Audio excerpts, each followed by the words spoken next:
2020 was the worst year many of us have had in a long time. Though there were a lot of good things, there were a lot of bad things. It was that unprecedented year. I elected to start my year with positive thoughts and the best of intentions. How about you guys? Okay, so I started cooking in my kitchen, and I'm making a very healthy meal. And somebody had given me some fresh basil. And so I had this wonderful bag of fresh basil, and I'd been picking pieces of it off and making these wonderful meals throughout the week, being all healthy. And I got to the end of my basil bag. So I took that bag and I put it over my cutting board and dumped it out.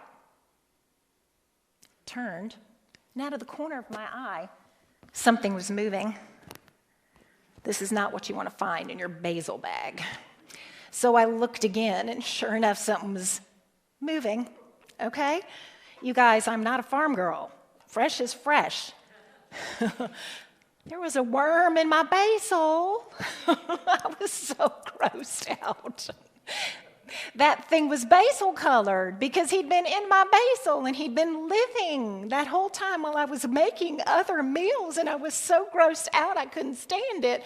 So I picked up that cutting board with all the stuff on it, ran through my kitchen, out the garage, and dumped everything in my garbage can. I know that was probably a little bit of an overreaction, but I was just like, that was a very negative surprise. So, even though we have positive thoughts and good intentions, we still have to get through 2021. And we change our plans, and I had no fresh basil for my dinner. But we move on.